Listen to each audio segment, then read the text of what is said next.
Welcome back to the Own Your Awkward podcast. I'm your host, Andy Vargo, and every episode we get into what has made our guests vulnerable and how they've learned how to own their awkward in order to live their best life. Stay tuned so you can hear every awkward moment in today's show.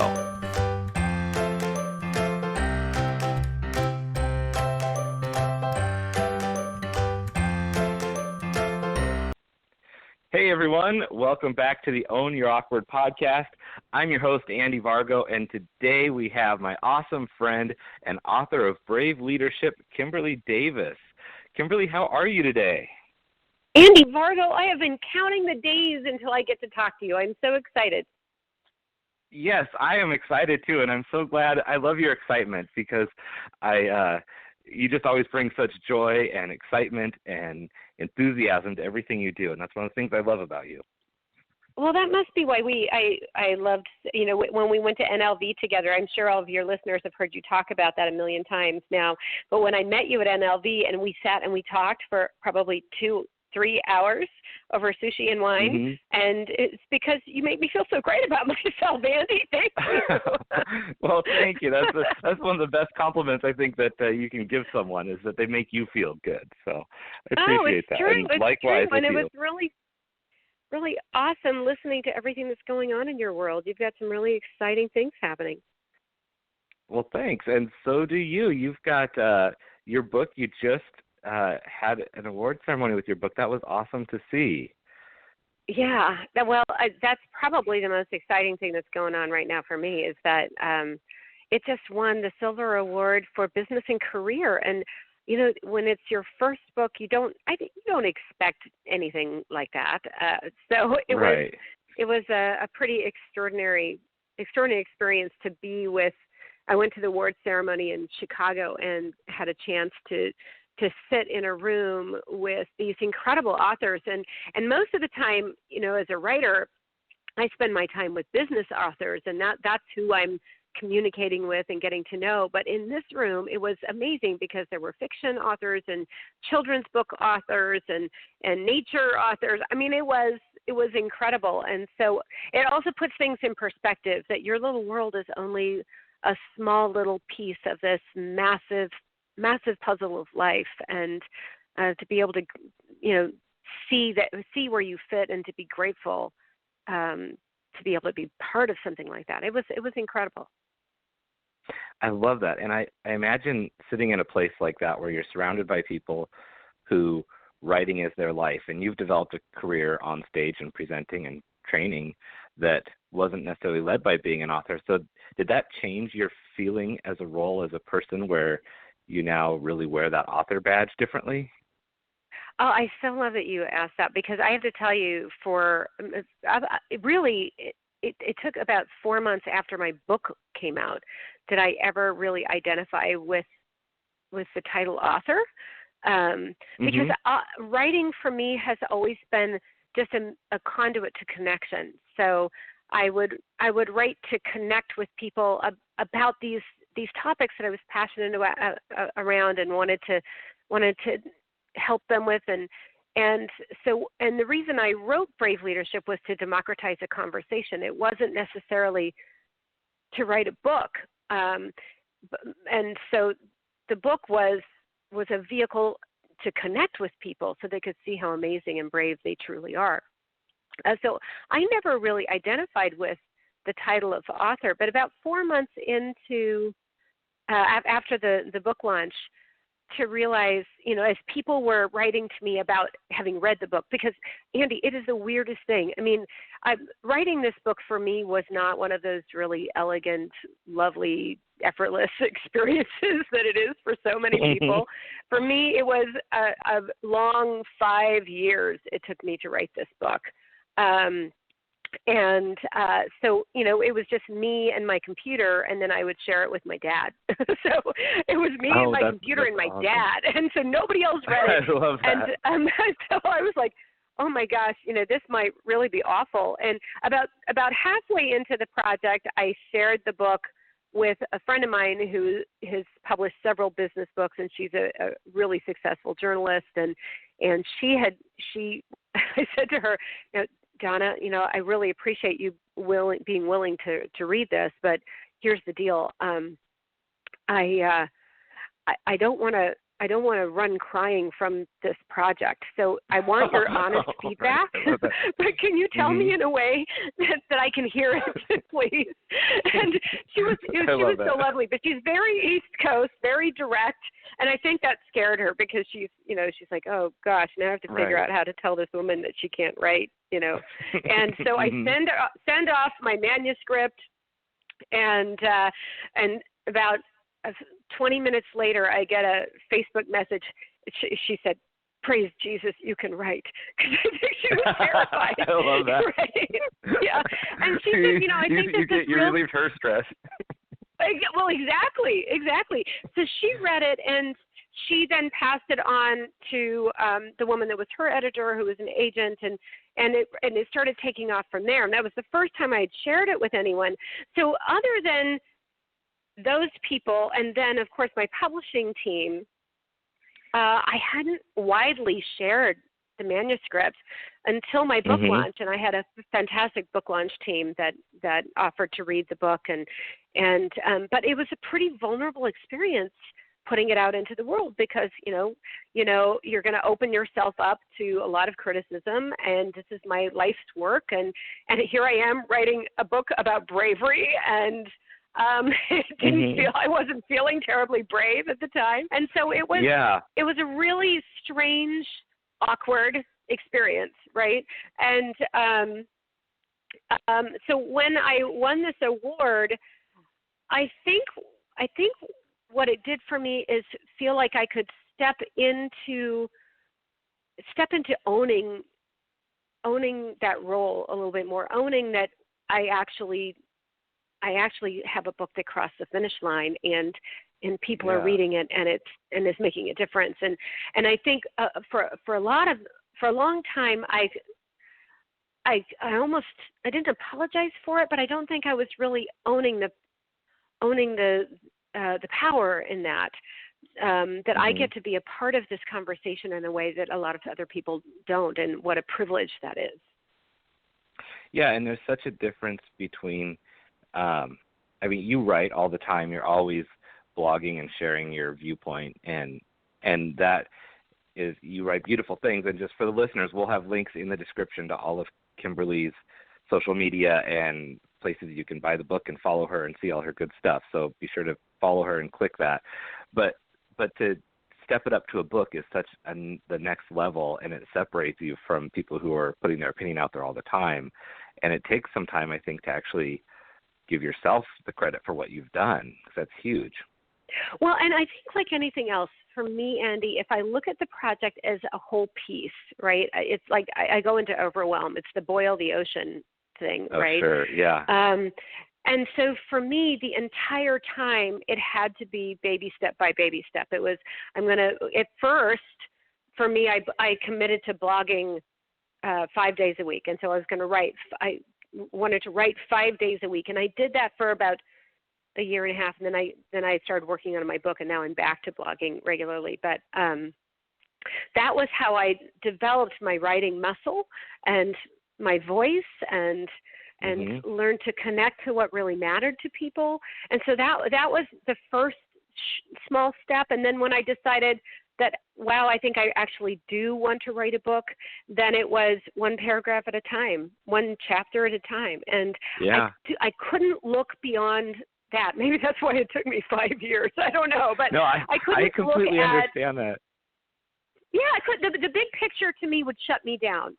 So, and Jeff Hayden in his most recent book, and I'm blanking on the name of it, but Jeff Hayden writes for Inc. magazine, and he's got a new book out that's really fantastic. And I'm sorry that I'm having a senior moment and can't remember the name of it, but he talks about that in his book, about how the way to accomplish big things is to really look, set your goals. Great, that's wonderful. Now, what's your strategy to get there? And then just focus on the strategies. Just focus on taking the one small action at a time. That way you don't shut yourself down. And I think that's what so many people do that have big dreams, and they have a book in them, or they have something really wonderful in them. And it's not that they don't have what it takes to accomplish it. I think it's just they get so overwhelmed by the enormity of it that that it feels hopeless. And truly, it's sure. like having like a horse with blinders on. You can't look side to side. You can't look at what's in front of you. You just got to go, what is right in front of me at this very moment? How do I get present with that and be my best self in this specific situation, and then take the next situation and then the next situation. And that's how you accomplish big things. Yeah, that's how it works for me, sure. And I remember when I was making a lot of changes in my life, and I was building a lot of momentum, and then I stopped one day because it was just overwhelming. And I finally realized that we always say, don't stop, keep the momentum. But it doesn't matter that you stop. It's that you never stop going again. It's like you have to keep going again, because if you drive 5 miles down the road and you stop at a stoplight, you're still 5 miles closer to your destination. It doesn't mean that you start back over at square one. So right, and I think it's that what what we tell ourselves when we stop. Oh, I failed. Oh, I'm terrible. We beat ourselves up, and you've done such a number on yourself. Who wants to start again? Because who wants to go through that? So I think there's a lot of compassion in taking on something big. A lot of compassion for yourself, because you're human, and there are going to be times. I tell you what. I mean, the truth is, Andy, there were so many days that were just crappy writing days. That whatever came out was not worth reading. But you have to get through that in order to get through anything that's worth reading, right? And so it's just staying in the game when it feels hard, and then taking care of yourself in the process, so you want to continue along your own journey. Oh, yes, for sure. You can't just not do it on the days where it doesn't feel good, because you'll never get to the good days. Exactly. So Kimberly, I ask everybody, I'm going to put you on the spot, and I got to know, what's that awkward thing you've had to get over to get to where you are today? So that's assuming that to where I am today is an arrival point. I don't know about that, Andy. I think it's always a journey. And the truth is, and I think I alluded to this earlier, is that for me, to be talking about brave leadership and to feel so often that I don't feel very brave so many times in my life, that I bump up against my own stuff around that. It was funny, I did a keynote last week, and after the keynote, I read this woman's tweet that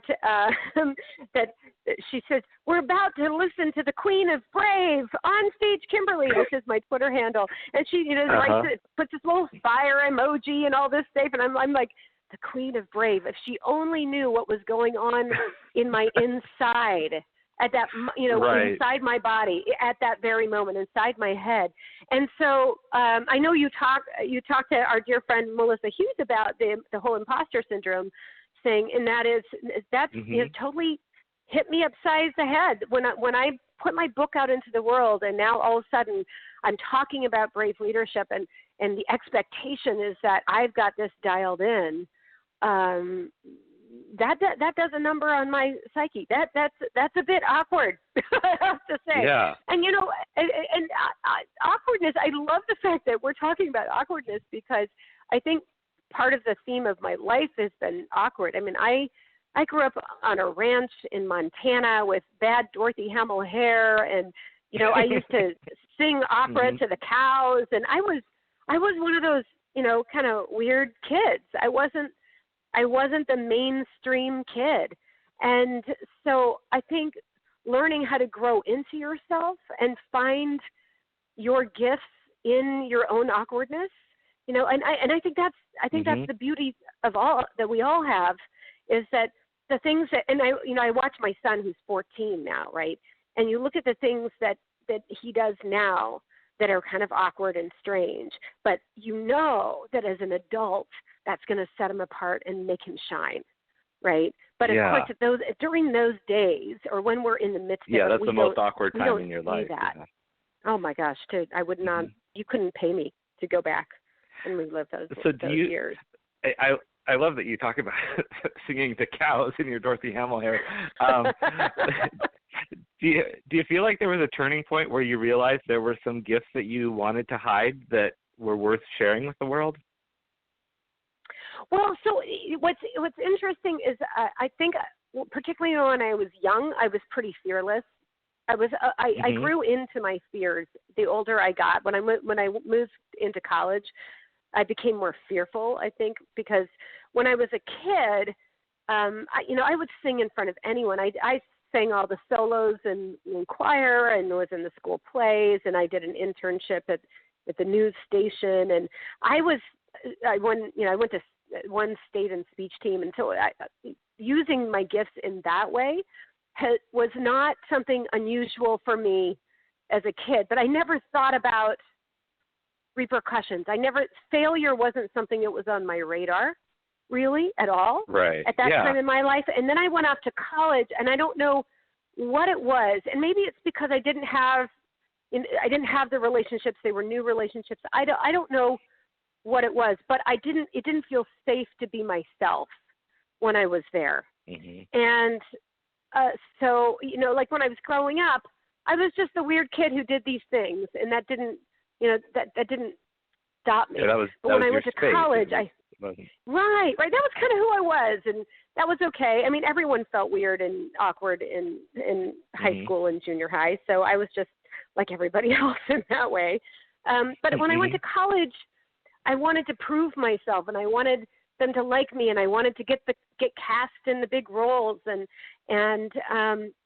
so I would overcompensate, or I'd pull back, and I'd do all those crazy things that we do when we want other people's approval, and we're not owning our own power. And so I think for me, I stepped into my fears as I got older, and then and I think ever since it's been learning how to navigate that so it won't let it stop me. So I can still, because I don't think bravery is about not having fear. I think bravery is, are you letting that fear stop you? Can you still be who you are powerfully in the world in the face of those feelings? And how do you navigate that? Yeah, because if you don't have any fears, then there becomes a level of foolishness to that. You maybe aren't aware of some of the dangers that are around you, because there is some fear that is good.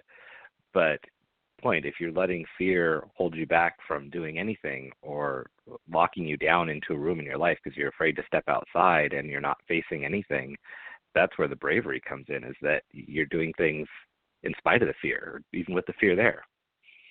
Right. Well, and the truth is, Andy, as we're talking about it, what's coming up for me is that it's in that vulnerability, when we're able to be truly vulnerable, that allows us to connect most powerfully to other people.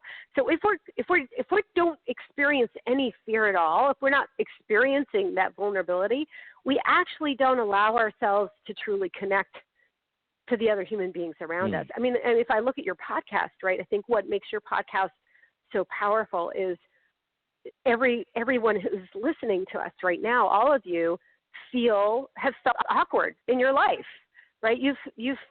We've all had those times in our life where we feel like we don't fit in, or we don't know, where we're going in life. We're uncomfortable in our own skin. I think that's a human thing, and the fact that we can touch that and name it and go, wow, this is what's going on for me, is what allows us to connect as human beings, and it's what allows us to get anything powerful done in the world.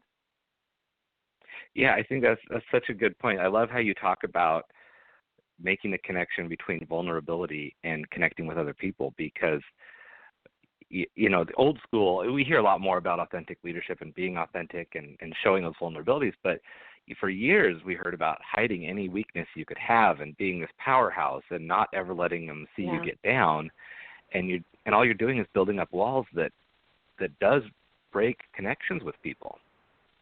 Right. Well, and I think, in the industrial age, let's back up a decade, right? In the industrial age, command and control, don't show your emotions, all of that served the marketplace. I think it was effective. But the world has changed, and because the world has changed, we need to show up differently in the world. The way we used to lead and influence in the past doesn't work, and now really it it's all about connection. If you don't connect, you can't lead. People won't want to follow. If you don't connect, you have no influence. If you don't connect, people aren't going to listen to you, you know, from a presentations perspective. So it truly is all about connection. And the only way to connect powerfully is to be able to step into your vulnerability a bit. Yeah. Yeah, you need to be able to tell people, these are the things that I've gotten through or that I still deal with, and this is why I'm worth listening to, or this is why I bring value, because I understand where you're coming from, or whatever it is in the situation. But yeah, well, I think that people are going to crawl over broken glass for someone they believe in, and they can see themselves in, and they know who believes in them, right? And so, and it's, and if you just want a paycheck exchange, we're not talking, it's a totally different game, right? You want a paycheck exchange, great. You know, tell them what to do. But if you need people to give their best and really, really go the extra mile, which is what's required in today's marketplace to even be competitive, then you've got to find a way to connect to their hearts, because their heart is the birthplace for engagement and joy and excitement and passion and commitment and loyalty and trust. It's a heart connection thing. Yeah, I love that you talk about the heart, because when you connect at that level, it's not a transaction, it's not a paycheck exchange. People aren't sitting down deciding, well, am I going to follow this person or am I not? What's in the best interest for me? It becomes their compassion and their emotion about, I'm not going to give up. I will crawl over broken glass, like you said. So it's so important. Yeah. Well, and if we're asking people to answer emails, you know, at dinner time and when they should be tucking their kids in, right? And to take conference calls in their pajamas. And we're asking exponentially more of people than we've ever asked before. We've got to bring more to the table if we're going to do that. Right. Yeah. And it is I think we went through this kind of growing pain of, you know, the standard 40-hour work week, 9 to 5, whatever it is, where that's when you were on the clock. And then we got to this point where more was expected after hours, but we weren't flexing up within that 9 to 5. So it was kind of the 40-hour work week plus always be available all the other times. And now I think there's a lot more understanding about, well, hey, if you've got to go take your kids to the doctor or a soccer game, be there for your family, but you're also going to be getting calls at maybe at dinner time, you know? Right. Well, I think the workplace is learning how to flex, but it takes time, right? You know, it's not going to happen overnight. So there was the demand of what we needed from people grew exponentially overnight because of the explosion of technology and globalization and connectivity and all of that. So the demand of what we needed from people exploded. And then companies were just like, we just need more of you. But now I think they're realizing that just asking for more is not going to get them what they need in the long run, because retention totally takes a nosedive and all their talent leaves if they're not treating them well, and then they can't compete. So they recognize that, wow, we need to make some shifts as an organizationally around some of our policies and procedures and the way we go about things. So allowing for some of that flex time, so people can, you know, I love that men are starting to get paternity leave now, you know. I mean, there's a lot of things that are starting to change, but like anything, the change is slow, right? The change never happens as fast as we need it to. For and then, of course, as soon as the changes are made, the world is going to change again, and it's going to require all different things. So who knows what that's going to look like? So when it comes to being brave and showing your vulnerabilities in order to connect better, what do you think about technology? Do you think that complicates it or makes it easier to do that? Well, I think technology is a tool, right? And it can work for us or it can work against us. So I think it's just like anything else. It requires mindfulness. You know, when we're using technology, we're losing the ability to see facial expressions, or unless you're on Skype, right? You're losing the ability to understand context sometimes. You know, what's the subtext underneath what somebody is saying? We lose intonation, and a lot of those things that help us understand as human beings where someone's coming from. And so, and humans are meaning-making machines. So we're going to read something on email or in a post or in a comment, and we're going to infer meaning almost immediately. And that's more about us than it is necessarily about the person who wrote it. And so there's a lot that gets lost, but at the same time, it really democratized the world. I mean, if you look at LinkedIn, Andy, now anybody can write an article or a post and share their voice with the world and feel heard and seen and start a conversation that could be meaningful. I mean, there's this one gal she's Pakistani, named Maria, and I don't know if you're following Maria Gold, but I think it's Maria Khan Gold, but she is absolutely extraordinary because she reads articles all day long, and then she creates memes based on somebody else's article and shares them, really elevating everybody else's conversation. So she almost always will read my pieces, and she'll create her own meme that is absolutely beautiful, that reflects what stood out for her, and then she'll share that with the world along with my post.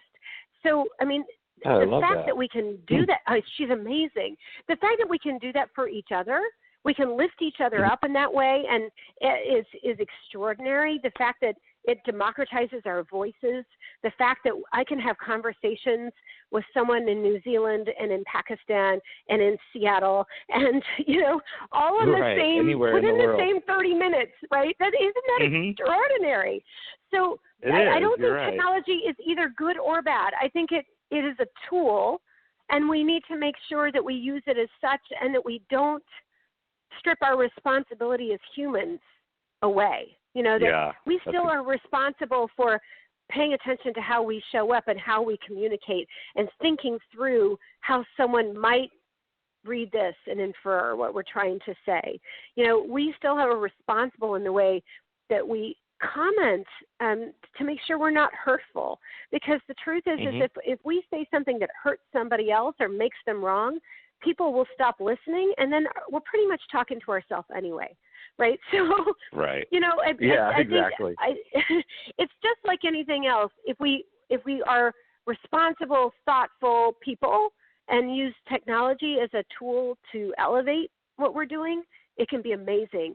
But, we can also both think of many, many, many examples of how technology is used to hurt and to punish and to tear down. So, it depends on the human being that's using it, right?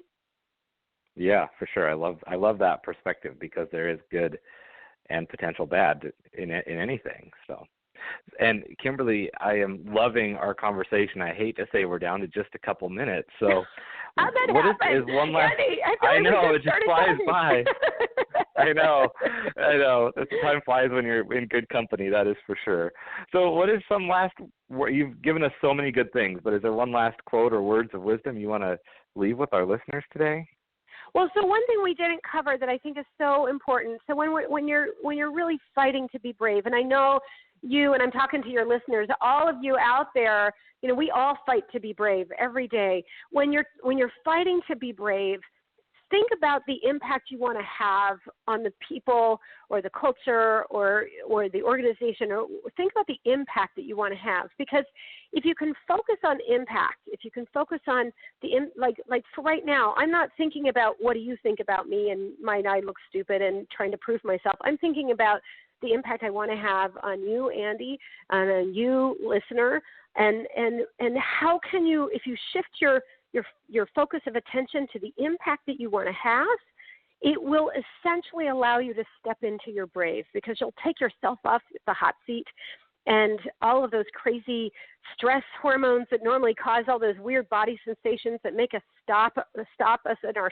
tracks won't show up, and you'll allow yourself to be more brave in whatever situation you're faced. So that's really, if people want to step into their brave, focus on impact outside themselves, and it will change their game. Well, that is beautiful and a perfect place to leave it. Thank you so much, Kimberly. I really appreciate you being on today, and we will talk to you very soon. Thank you. All right, Andy, I look forward to that. Thank you so much for listening in for today's show. Be sure to visit awkwardcareer.com to continue your journey. And of course, please like, subscribe, and share with your friends so they can find their awkward side and learn how to own it.